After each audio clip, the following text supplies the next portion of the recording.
Hi, everyone. Welcome and thank you all for joining us virtually today amidst social distancing to hear from the amazing women of Alyssa Lenore, Miss Louie, and Sandy Chang. We hope that you and your loved ones are staying healthy, and we thank you so much for staying home with us and tuning in today. My name's Marie Jansen. I work at Reward Style and Like to Know It. I've been here for about 4.5 years, and I work on our influencer team. Like to Know It is currently partnering with our community to recruit and continue expanding our network of influencers, tastemakers, creators, and stylists. Alyssa, Erica, and Sandy, as our Asian community panel, are all here this evening to share their unique stories with you and inspire you to turn influencing into a truly viable career. During the panel, please feel free to submit any questions that you may have via the Q&A function. It should be at the bottom of your Zoom screen. We will be able to answer a few of those questions live at the end. But without further ado, please give a warm welcome to Alyssa, Erica, and Sandy. Hi, everyone. Hey. We're so excited to have you guys here today. Thank you all so much for joining and being able to collectively get together virtually. So let's jump right in, guys. Tell me about your backgrounds and how you got into the influencer space. What were each of you doing when you first became content creators? And I'll go ahead and start with Alyssa. Hi, everyone. So I'm Alyssa. I was born in Manila, Philippines, but then my family and I moved to New York when I was 8. So I've been in New York for most of my life, but now I live in New Jersey. So essentially, I started my Tumblr account like senior year of high school, and this was my first experience blogging. And then once I got to college, I was sharing photos of my outfits, college life, writing about my relationship. And I feel like a couple of my followers have been with me like since those Tumblr days, which is so cool. But then I transferred schools in 2012, and I think that's when Instagram kind of really took off. I started to study interior design at FIT, and as I began to get more into fashion and having like this kind of daily life in the city, I began to share more of that. And then in 2013, I decided to launch my blog genuinely as a hobby, as a different creative outlet aside from school. And it was just really starting to take off. I shared my photography, my writing, and as I continued to share on Instagram while I was still studying, eventually brands started to reach out to me, and it really just took off from there. Hey everyone, my name is Erica Louie. I go by Miss Louie on the internet. I'm Chinese American. I'm originally from San Francisco, but I grew up in Texas, and now I live here in Denver, Colorado with my husband. So I started my journey in 2011. I was a senior in undergrad business school, majoring in accounting at UT Austin. And in my free time, I would literally like stack my accounting books and make a tripod, and then put my MacBook on top and make YouTube videos all day when I wasn't studying. So since I was a little kid, I was always obsessed with fashion and makeup. I would make my own little magazines, sew my own clothes, and it was like so happy for me to find a new outlet as an adult to express my passion for clothing and beauty and all of that. So when I graduated, I went straight into the corporate world, and I kept making videos on the side, on the weekends, at night. Sometimes I'll pull all-nighters and just go straight into work the next morning. I just loved it so much. So even though I loved it, it really didn't fulfill me like my YouTube channel did. And I did both work in YouTube for 6 years. And then 3 years ago, I decided to make the leap, and I've been doing influencing full-time since then. Hey guys, I'm Sandy over at the blog and Instagram, Sandy Chang. I'm Taiwanese American, and I was born and raised in Michigan. I grew up there, and I grew up in Michigan. And then after that, I got my first job out of college, and it was in Kansas City, Missouri. And there is where I met my husband. A couple years later, we got married, and I loved wedding planning. I know that probably sounds really weird, but I love the wedding planning process, just like doing something creative. So then I decided to start a blog, and it was basically just about all the things that I did like on the side. And I blogged about photography, like recipes, sewing, which I definitely do not do right now.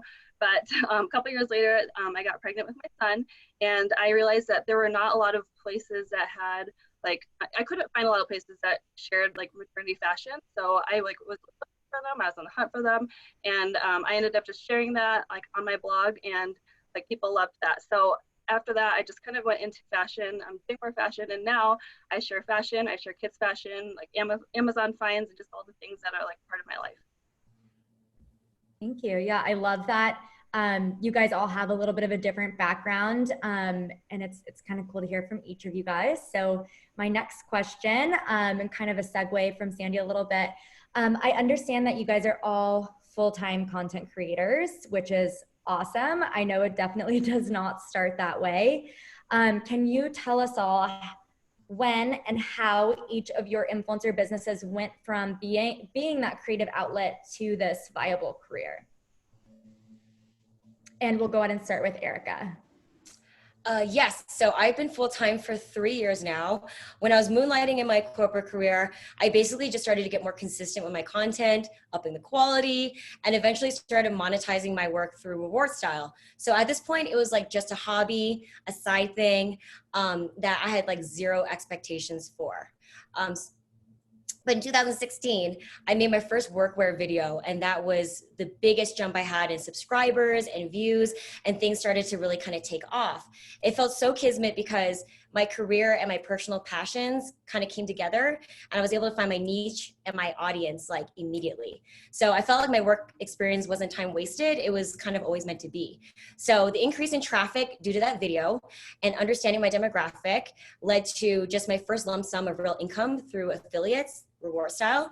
And that's when I could really see my first glimpses of real self-employment. So by early 2017, the following year, I decided to quit my job and go all in. And I've been doing it ever since for the past 3 years. So I too am now like a full-time content creator. I obviously had a healthcare IT job for like 14 years, I believe. Yeah, 14 years. And then I had blogging for 10 years. And then I was just doing like the combination of the two of them. And it was taking a toll because I have 2 kids. I had that like 2 different jobs. It was just super busy, and I was staying up late at night. I mean, I still do, but it was just very, very busy. So last summer in July, I decided to take the leap to full-time content creation. And, you know, I'd found a way to just like consistently up my LIKEtoKNOW.it sales, Instagram story try-ons and sharing daily deals. And I made it to a point where I could just like focus on this and go all in. And then since I started creating my content while I was still in school and working part-time, I was able to grow my following over the years. And by the time I graduated college in 2016, I was working with a good amount of brands regularly. I was posting consistently. I had a schedule. I got into the groove of it already, and I was able to monetize off of what I was sharing online. And I had already been on reward style for about 2 years at that point. So after I graduated college, I decided to give myself that summer off to really just dedicate my time on my blog. And I also just wanted a break between like doing 6 years of school before going into like full-on career mode in terms of like a 9 to 5. But by the end of that summer, I saw that with the amount of time I was really putting into it, it just became so much more fruitful. And I decided that, you know, I could really just go for it now. I don't really have anything to lose. So it just ended up being one of the most rewarding risks I've ever taken. I think it's so important to note that not one of you guys really started at this full time. Like there was something else that you were doing. It was a passion of yours that developed into this full-time career because you put the time and the effort. And Sandy, I don't know how you're still alive with 2 jobs and 2 kids, but props to you. And we're so excited that you're here in the most recent full-time. So kind of expanding into that, tell us what a typical week really looks like for you guys. And we'll go ahead and start with Sandy. Every day looks very different, but I typically like to start out with sharing some like daily deals on my Instagram stories, and that thing is consistent. But besides that, right now I'm home with the kids, so I basically have to be very, very productive with my time. So what I do is typically I will share lots of, I do a lot of Instagram story try-ons, and I'll do like Target hauls and Amazon hauls, and a lot of times I'll batch it. I can do my makeup once, do all the try-ons, and then like spread out when I post it. But then there's also a lot of like back-end work, like linking outfits, editing outfits, putting them into LIKEtoKNOW app, creating collages when there's sales that happen. I also work with a couple of brands, so I have to shoot photos for campaigns that come up and prep all the social content for that. And then there's definitely I definitely do a lot of work in the evenings. So after the kids go to bed, it's just like my prime time. I think we're all pretty much night owls because that's when everyone else is quiet, but that's when we can get all of our work done. But I mean, okay, so like a year ago, my typical week is so different from what my typical week is now. So before, some days would include events and meetings in the city and shooting in the city, but obviously we're all essentially at home now. So I try and spread my work throughout the week, but it varies depending on what campaigns I have. So I'll have specific days where I film for YouTube, days that I'm shooting for brands on Instagram, or writing something for the blog or making TikToks. But then there will also be days where I wake up, I'm in my pajamas all day, and I'll do all the admin work, the editing, invoices, and all that other back end stuff that's not so glamorous that really always gets shared on Instagram. But so it's just like a split between the stuff that you do see on Instagram and then the other days where I'm literally just on the sofa trying to get as much work done as possible. Yeah, I feel like we all do the batch actions. And because I work mostly on YouTube, my week is split between long filming days and just like sitting on the couch all day editing. So I try to batch my filming together so I don't have to do my makeup so often. My workflow includes scripting, pulling clothes, creating outfits, steaming everything, and then moving into production. We're setting up all the lighting, the backdrop, the cameras, filming, taking photos if I have a collaboration that's just photo or blog based. And then post-production, I decided to hire an editor about a year and a half ago, and that's been life-changing. So I hand her everything in a package. She edits it until like 90%, gives it back to me, and then I finish with graphics, music, voiceover, all the titles, linking, the blog post, and then send it off on its way. So yeah, just trying to batch everything together as much as possible, and then managing video, photography, and then just all of the storytelling all together. It's so cool to see just kind of a few different outlets. Like you guys, I feel like didn't talk about one. You guys talked about Instagram and brands, like collaboration posts. You talked about YouTube. So depending on the specific type of outlet that you guys might be interested in, your day is different based off of where you're creating that content for. But I know Erica also just mentioned she sends it off to get edited. And we were actually chatting about this earlier today about like getting help. I think it's important to know that sometimes it's not all just one person creating all this content. You guys create the content, but you get help if you need help. It's not always a one woman or one man show. You can ask for help and you can outsource different things that you want. So of course you're not alone. LIKEtoKNOW.it was created to both help you power your influencer business and provide consumers the answers to the question they were always asking previously, like, where did you get that? So how has LIKEtoKNOW.it helped each of you become the influencers that you are today? And we will go ahead and start with Alyssa. Like I said, I was on Reward Style like 2 years prior to going full time with it. And I just remember joining Reward Style, this was back in 2014, and feeling so excited. Like I just unlocked a new level of influence and creating content.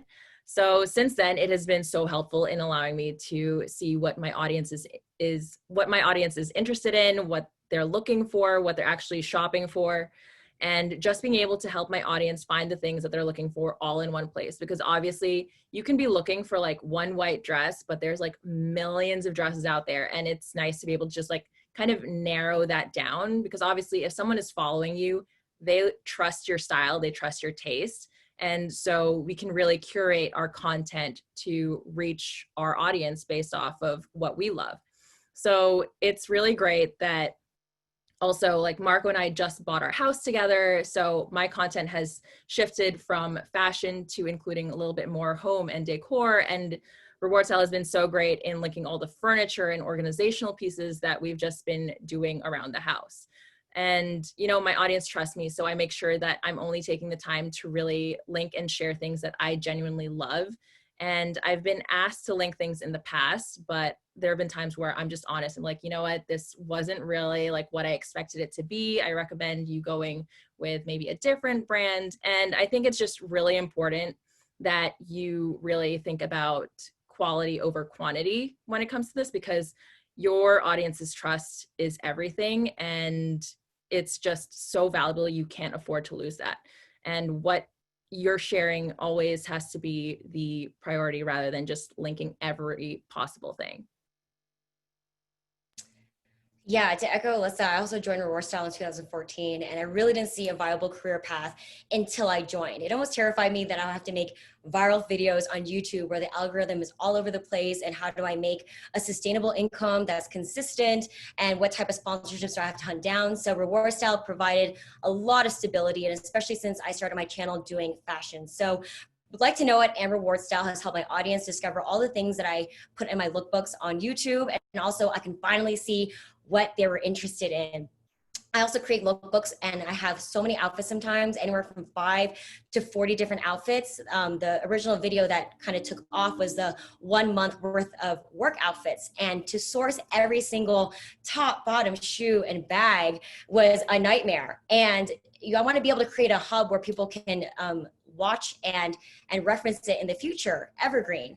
So Reward Style, Like to Know It, has allowed me to allow my professional working women who don't have time to shop all day to be able to flip through their phone and look at their favorite outfits and access the things that they love really quickly on their own time. So that's what I love the most.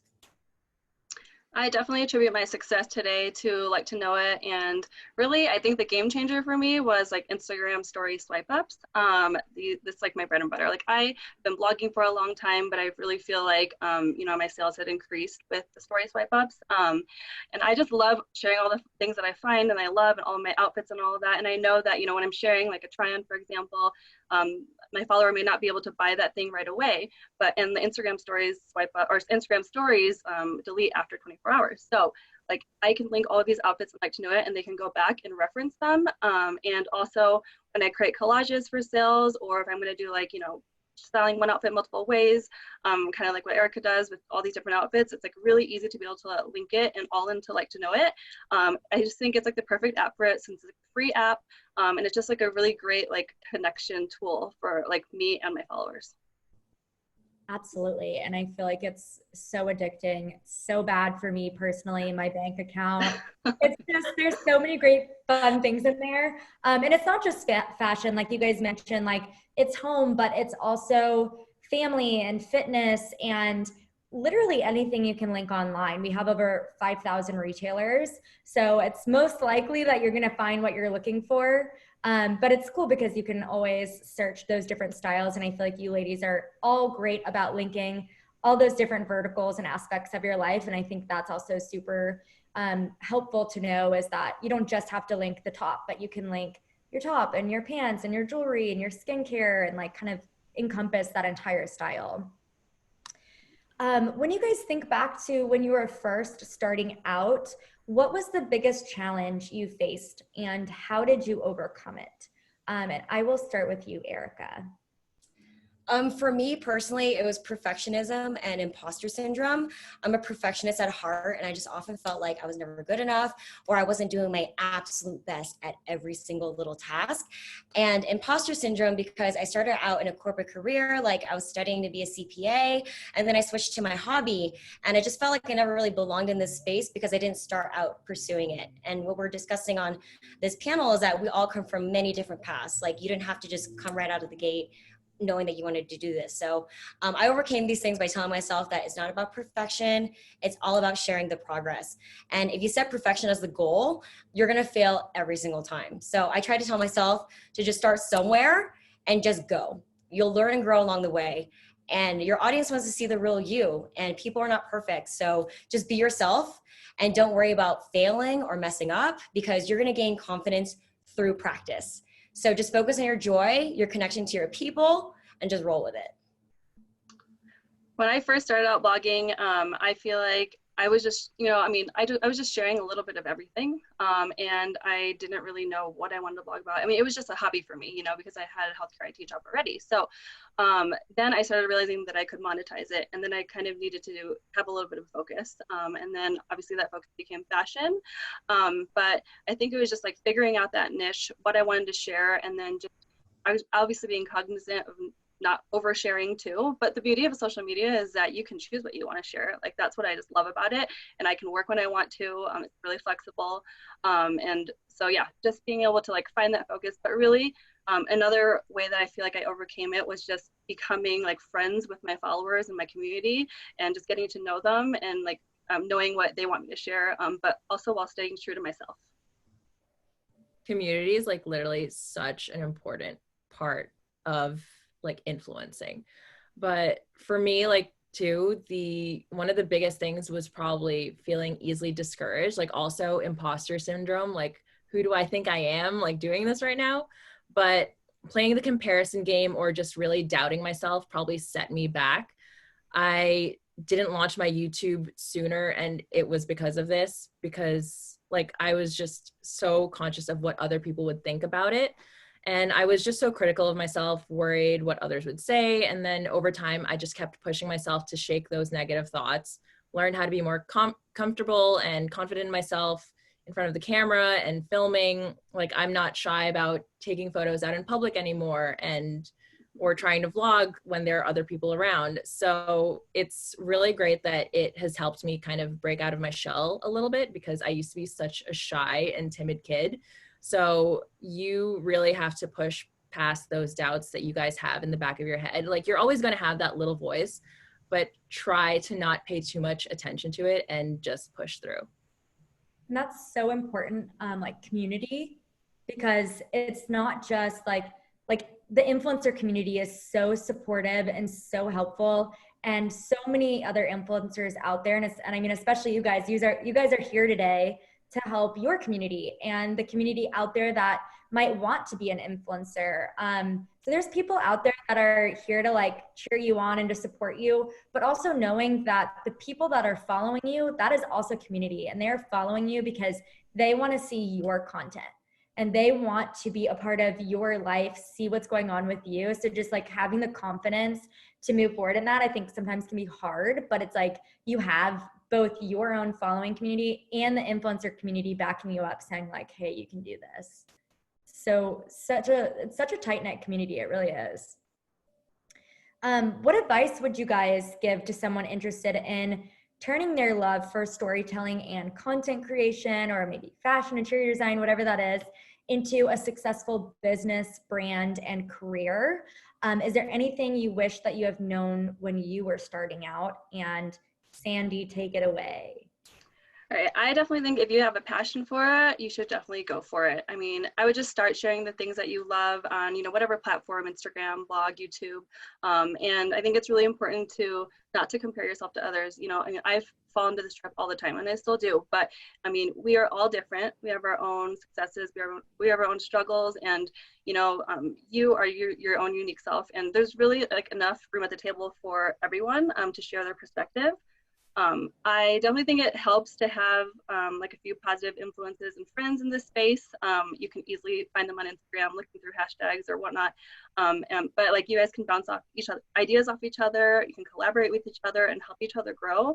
Some of my best friends, like in real life now, I found through Instagram. And yeah, so I really think that community over competition is like my motto. And I just think that, we're all here to like help each other out.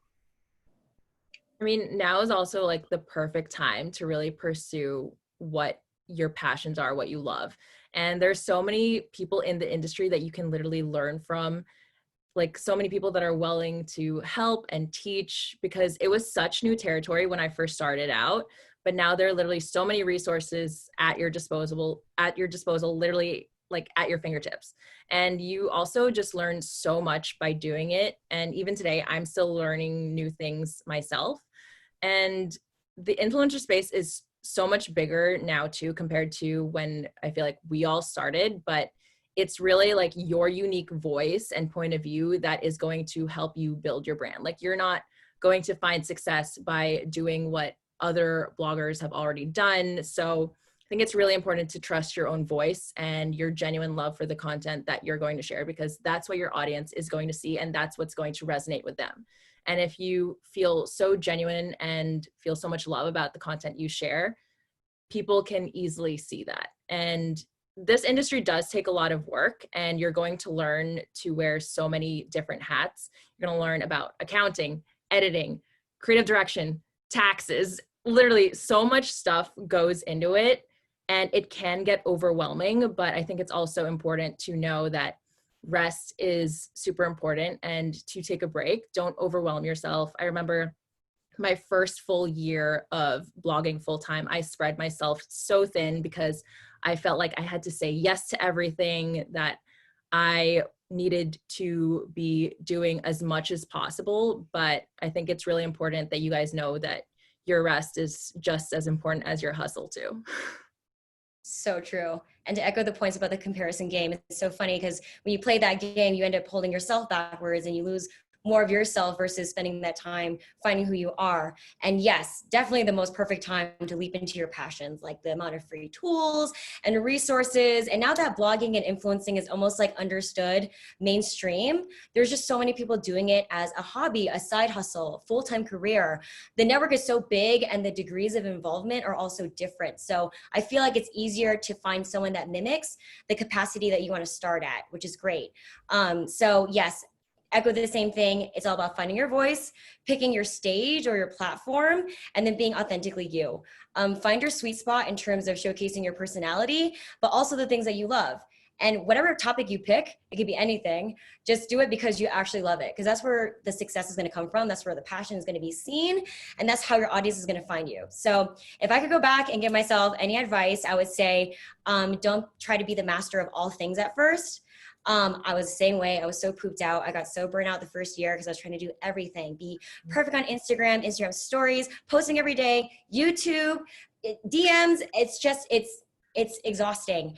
And trying to do everything under the sun is not going to get you further faster. So be good at prioritizing the medium that you've chosen to be your number one priority, the thing that you're the best at and feel the most comfortable. And then focus on layering more channels on top of each other as you move along. And then as you grow, you can start to outsource things so that you can scale efficiently. Absolutely. Scaling is huge. And it's like exactly what all of you guys have said. Like, you can't do it all at once. It takes time and it takes years of practice. It takes help, like we had mentioned.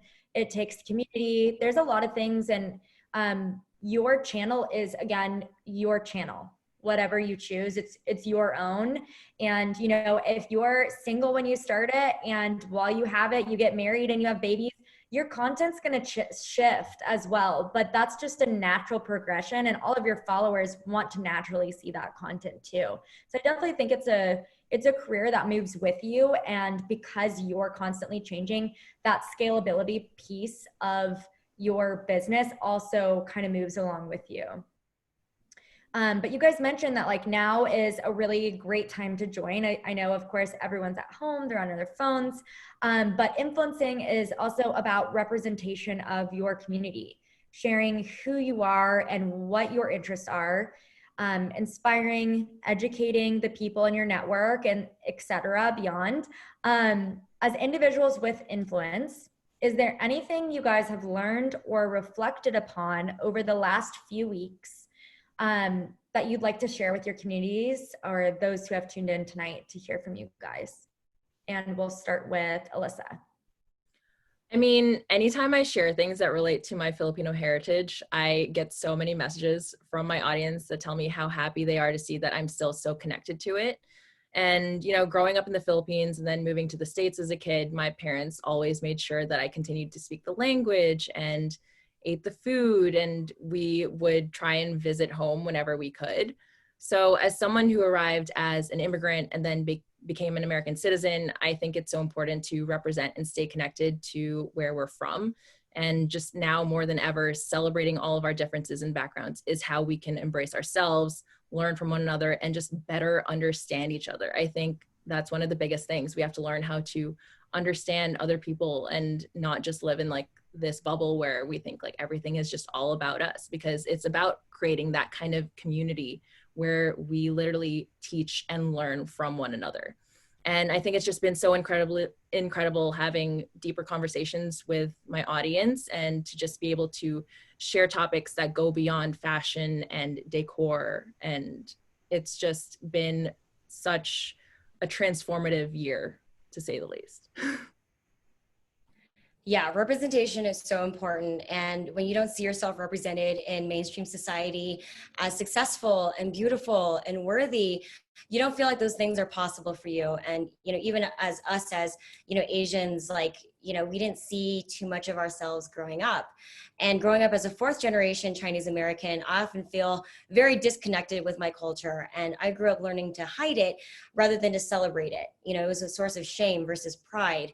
And that's why these last few weeks have been, so deep and meaningful, because I've been able to connect with my audience in ways that I never had before, by sharing more of myself and my experiences and what I'm learning through this whole process is giving me a chance to really connect. And there's like so much healing on both sides between me and the people I talk to. So overall, I just feel very renewed in my business and purpose, because I'm reclaiming myself and my identity. And honestly, I never wanted my platforms to be all about superficial stuff and looking cute. I mean, that's important, but really, I just want to showcase my evolution as a person and creating a space where everybody feels welcome. And that's never been more on my forefront than ever. So it's been great.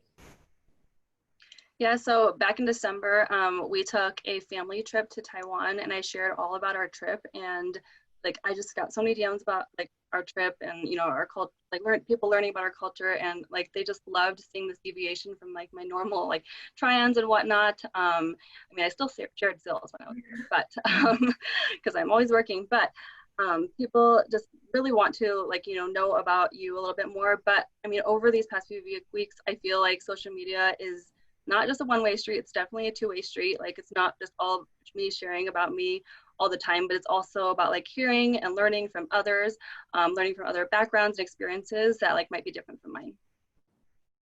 Absolutely. Thank you guys so much for kind of just using your voices, speaking from your hearts, and sharing your learnings with each and every person that's here today. And of course, all of your following on a daily basis.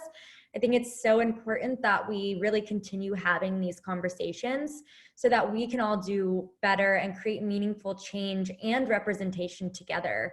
I know, Erica, you had mentioned that you might not have seen those sort of people to look up to in your life, like people that look like you or look like your brothers or sisters, whoever. And so it's important to be those people today, and to really represent for the youth, or for even someone that's the same age or older than you that maybe is still going through something similar or wanting to look for someone to look up to. So I really appreciate you guys being out there and kind of making that change. So on that note, we want everyone tuning in for our panel to apply to become an influencer if they haven't already, so they can also embrace influence and their communities. Can you guys tell us how this really helps your hopes of growing the Asian influencer community and why it's important now more than ever before? And we'll go ahead and start with Erica. Yeah, seeing success in someone that looks like you is so powerful. Like, I remember starting YouTube in 2011 when Michelle Phan was like in her heyday. And since YouTube was like a new Wild Wild West and this Asian woman was just killing it, I mean, I got so much just inspiration and confidence just seeing her do her thing. And so sometimes it just takes that one role model to jumpstart your life in ways that you didn't expect. And that one person could be you for someone else. Never underestimate the power that you have and the unique voice and the background that you provide to the table, because everyone is so different. Even us, we're all Asian women, but we all have completely different backgrounds, and we can all help each other and support each other, but also provide a different perspective that is unique to our audience. So I hope to expand this network and support all the aspiring influencers out there, because now is truly the time to shine. And I hope the more that we come together and strengthen our community, the greater impact we can have as a collective to support our fellow brothers and sisters of all colors. And I 100% would not be here doing this full time without Reward Style. As I mentioned, just focusing on YouTube, it takes a lot of effort. It costs a lot of money, buying all the clothes, and without affiliates and linking things, like it would have been a completely different story for me if I just was compiling all these clothes and making lookbooks and just having it, down on YouTube. So having all of this work live evergreen is incredible. So it's definitely been the most fruitful relationship I've had in my business, monetizing my work, growing my business, and giving me the tools to better serve my audience, which is of course the most important thing. So I truly believe that each and every person has something to bring to the table. We all have our own backgrounds and unique experiences and our stories to tell. And I definitely feel like, when you find someone in common with you, it really just like makes you not feel so like alone in this world. And in terms of like representation, obviously, I have 2 kids, and I want them to be able to see, Asian representation in all types of careers, so that they know they can be anything they want. I already teach them that already, but just definitely being able to see those role models, those careers definitely helps.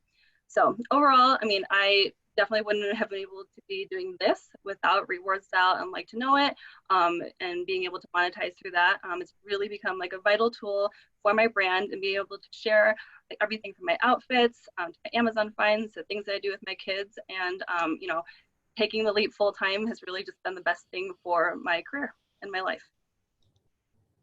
Also, May was Asian Pacific American Heritage Month, and during that time, it was so inspiring to see so many creators share their stories and represent themselves, their culture, their brands.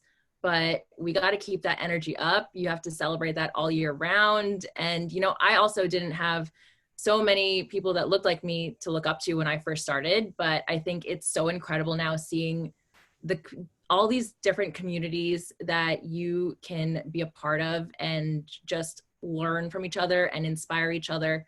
And Reward Style has been such a great tool in helping me build my audience and grow my brand. And I honestly would not be able to do this full time probably like without it. And I think it's so cool to see how my parents are also so proud, because I feel like there's this stereotype that maybe my parents just want me to be like in the medical field or not, but they were fully supportive of me going into like a creative field. And even now they get like so excited about it, which I think is such a huge deal. I'm sure for like a lot of other Asian people in the Asian community, like that is a huge thing. So it's been amazing for my storytelling in all platforms. And, Reward Style isn't just something you need to use for Instagram. Like we're all using it in so many different ways. And that kind of flexible tool can be so powerful once you really learn how to use it and fully utilize it. Like it's on Instagram, it's on my blog, it's on my YouTube, it's on TikTok. It's literally just such a powerful tool once you join in and just really take the time to learn it. So hopefully you guys are feeling inspired to join, expand, connect, and just dive right into it. Absolutely. Thank you guys so much again to each of you for sharing your unique stories about becoming an influencer and how you use your influence in not only the Asian community, but beyond. I think it was super awesome to hear you guys all have like a totally different background. You guys all got here a totally different way. You all have a different day-to-day routine. So there's success in not one just type of person or one type of business model, but there's success in a variety of ways. So I think it's amazing that we were able to hear from each of you guys and your differences. I think that we can all agree that with more influencers joining the community and the more opportunity to reach, connect with, and inspire one another. So we will now open it up to the audience for questions. So I've seen you guys adding questions. So I'll go ahead and pull those up really quick. Okay, first up, and I'll let you guys kind of just answer at random, whoever wants to grab it. You guys can all answer it at the same time. Super common these days on this video thing. So how many posts would you guys recommend posting every day? I think it's important to just be consistent. So you don't really have to worry about posting like several times a day, but just kind of create a schedule. I try and post maybe once a day on Instagram on my feed, but I try and be active throughout the day on stories. And then for YouTube, I did Vlogmas. So I was posting like 3 times a week, but then that got too overwhelming. So I scaled it down to back to once a week. And then once I kind of got into the groove of it, I'm back to twice a week. So I think it's just being able to gauge like how much you can handle. Again, like don't spread yourself too thin. So set up realistic goals for yourself and, you know, like just create a schedule so that your audience knows when to expect content from you rather than just like posting so much in one day and then all of a sudden not having anything for like a week. So I think just to be more consistent and not worry so much about an exact number. Yeah, I would have to agree. I mean, when I started out, I was literally blogging like every single day, and blogs are a lot of work. So, I mean, I really think it's about, you know, quality over quantity. And for blogging, I definitely scaled it down, you know, maybe like a couple times a week or maybe once a week. But for Instagram, I definitely think it's important to be consistent. You don't have to, you know, always do 2 times a day or whatnot. It's typically what I do, like once or twice a day. But I just think like being there, being consistent is really, really helpful. Erica, did you have anything or ditto? Yeah, ditto. And then coming from the YouTube side, back to the burnout, I would always try to make like a James Cameron level Scorsese production video every single time, and I got so burnt out. And on YouTube, you should be uploading at least, you know, once or twice a week.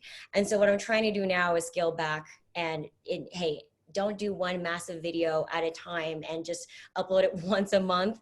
Chop it up into little bits. Make it digestible. Your audience probably wants it that way anyway. And then now that I'm scaling down to, you know, videos that are 6 to 10 minutes long, oh my gosh, it's a relief for me. I'm having more fun doing it, and I'm getting a consistent upload again. So yeah, you kind of just got to get into it and then figure out what your content is like, and then get into a good consistent schedule that's not a burnout for you, and then you're still delivering for your audience. And also, you guys are posting different types of content or different pieces of content on different platforms. So, you know, you're going to post obviously a video on YouTube, but you're going to post, you know, maybe a more professional, high quality photo on Instagram. But in stories, you're going to be sharing your mirror selfies and your flat lays. And so a lot of times in the LIKEtoKNOW.it app, we see people posting multiple times a day because they can take a picture of their hand soap and link to it, or a picture of their plate because they're about to eat and link to it. So I think it also depends like where you're posting. Okay, next question. You all started creating content many years ago. Do you think it's overly saturated and too late to try to start or grow in this competitive industry now? Absolutely not. Like, I mean, literally, what do you have to lose by just starting and going for it? I feel like that we kind of addressed that in the panel, like just go for it. It's your doubt that's going to hold you back, and you're literally in your own way of what you want to do. So you kind of just got to shake out of it. You don't know what could happen. Like, you could literally blow up overnight, and it's through so many different platforms. Like, people on YouTube that maybe started a year ago could find success now. So you really just don't know. Everyone's so different. Everyone's timeline is so different. And I think it's just important to not focus so much on everyone else's numbers and just really figure out what you want to share and just really go with it. I get psyched out all the time too. I'll see a video and I'm like, oh, well, that video's been done once. No one should do it again. I mean, that makes no sense. There's so many infinite combinations at this point about people's perspective, what you look like, what you talk about, what medium you pick, long form, short form, And then there's new social media apps popping up all the time. So because there's so many infinite possibilities, and because the stream of social media and content creation is so vast, just plug your hose in and just get into the groove and see where it lands. And even though we started this, a while ago, we had zero expectations for it. Like, we weren't out hunting for this. It kind of, between hard work and just being consistent, something landed. So don't get discouraged. Just find what you love, and then it'll be so easy. I mean, I definitely agree. I feel like when I started, I feel like I didn't have like, what was the question? Sorry. What was the question? We started so long ago. Yeah, I know. I started so long. Why would you even start right now? Oh, okay. Yeah. I mean, so I feel like you should definitely just go for it. I mean, I feel like what Alyssa was saying, like you could totally just be picked up overnight. And that was the thing that I wanted to echo, that is that basically like everyone is so different. Everyone definitely has a different experience that you just never know. Mm-hmm. And I feel like this is a question for all of you, but especially Sandy. How were you able to balance work and creating content for your site on the side? And what kept you motivated to produce content for your blog? I mean, it was definitely really hard. Like I said, I mean, I was juggling so much with my healthcare IT job, the blog, and then the kids. But I mean, I honestly just kind of, my blog is kind of part of my life, and when I started out, my husband was taking my pictures, and now my 8-year-old son is taking my pictures. So I've kind of just like really incorporated into my life. Even though I'm at home with them, and a lot of times like I like to have my own time to like focus and think, I will include them into my Instagram stories, or I'll be sharing like kids activities. So I'm kind of just able to like incorporate it into my blogging, which I think has totally helped. Yeah, my schedule when I was doing my corporate career, I would get home at 6, I would eat dinner, and then I would put on my clothes and shoot until midnight, and then edit till 6 o'clock in the morning. There were some times where I would literally take a nap on the toilet at lunch because I was so exhausted. Sometimes it just takes a little bit of extra. But for me, I just loved it so much. I think I was getting very just like bored of my job, and it was just the easiest way to get my mind going and just, feeling refreshed for myself. So I think that's why I think it's so important to find what you really love, because it just comes so effortlessly. If you're trying to play the comparison game or doing something else that's not really authentically you're going to lose interest, and that passion is going to fade. So yeah. Takes a lot of hard work, but once you get there and you find what you love, it's invigorating. Awesome. What do you guys do to stay creative and find inspiration? I still scroll on Tumblr from time to time. Tumblr, Pinterest, and also just like watching all these other creators. Like, you can't have the mindset of like watching other people and be like, oh, they're going to think that I'm copying them. Like, we're all getting inspiration from each other. So I think that's a huge thing. Like, just fill your feed with people that literally inspire you, or just subscribe to people that just give you good vibes and good energy. And I think that's just so important now, as like, I feel like on Instagram, there has like been so much more depth to everything, or like even just across all platforms. Everyone's discussing like so many more things other than just like fashion. And so I think if you find creators that are truly inspiring in like all different like aspects of life, whether it's talking about like family values or their backgrounds, or like just mental health too, like that kind of good energy is just so like easily, like you can vibe off of people. I feel like that just totally helps. Absolutely. If you guys had to suggest a specific platform to start off with, is there one specific one that you would suggest, or is that kind of just like depends on the type of content you want to create?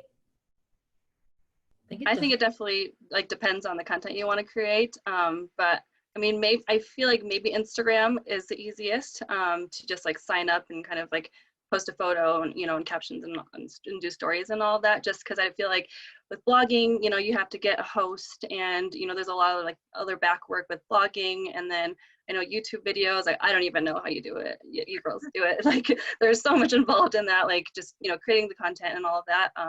But I mean, it really kind of just depends on what you're wanting to share too. So. Yeah, it's pretty miraculous how great phones have evolved over time. Mm-hmm. And that has, I think that's like the revolutionary thing that allows, a lot of people to just start without buying, an expensive camera and the equipment. Like I would, save my paychecks from my corporate job to pay for upgraded equipment. And that took many years to just kind of, get a good setup going. So there's a lot of capital investment with YouTube. It's more long form. It takes a lot out of you.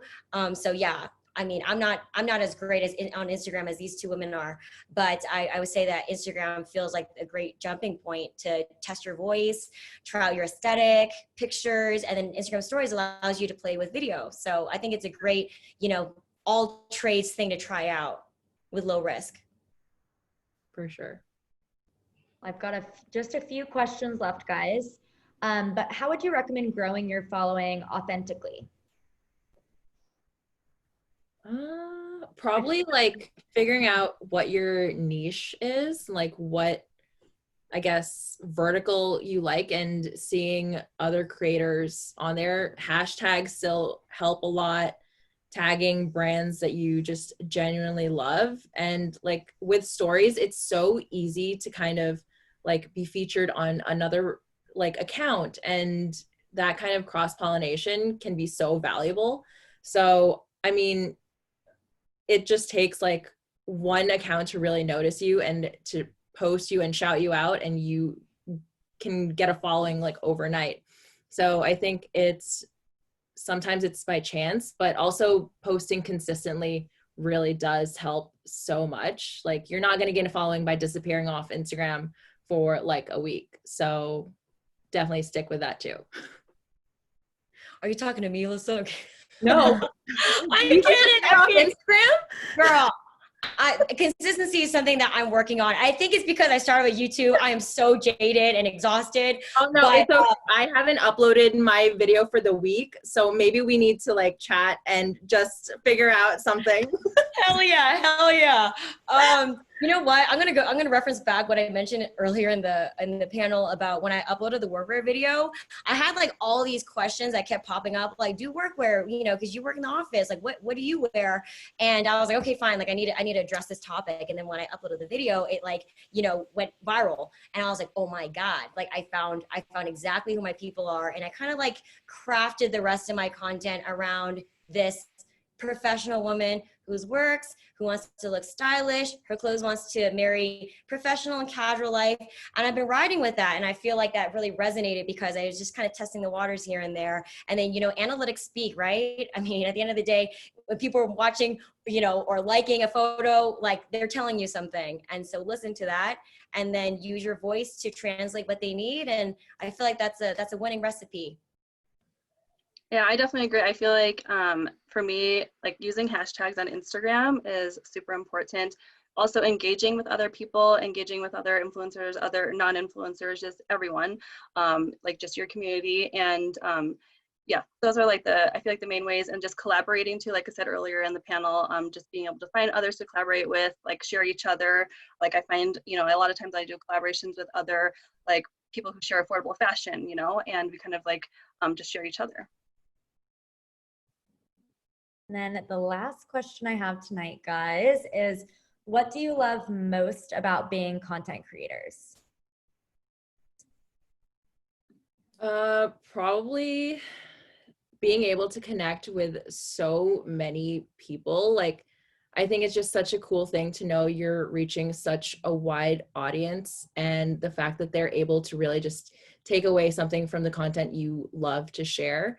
Like, it really never gets old when you get a message from someone saying like, thank you so much for what you shared. It really helped me, whether it's just like helping them find something for a special occasion, or maybe you posted about like feeling vulnerable or like struggling with anxiety.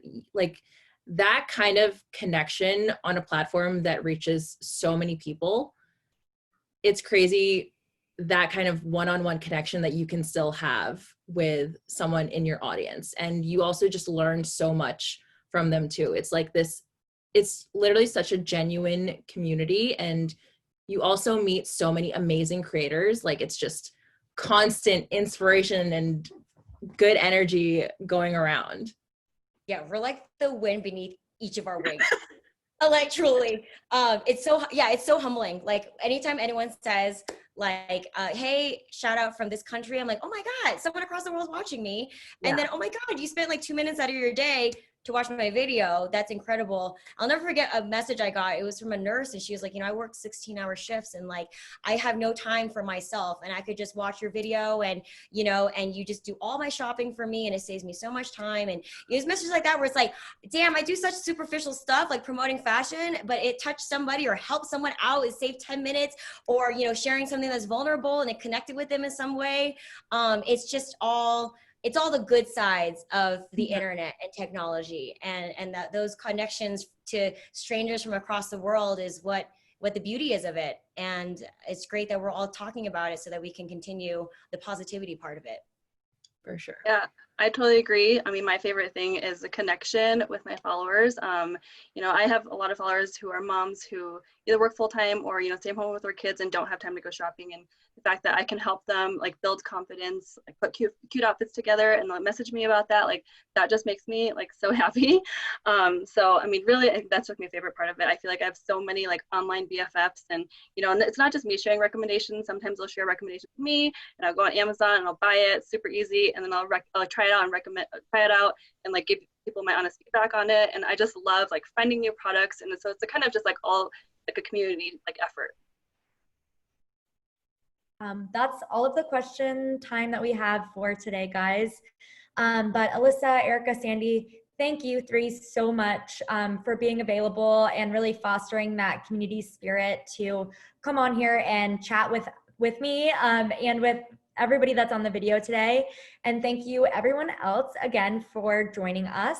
If you guys would like to learn more about LIKEtoKNOW.it and how you can also join the network and make influencing that viable career for you as well, you can actually visit rewardstyle.com/apply, or there's a big apply now button on the home page.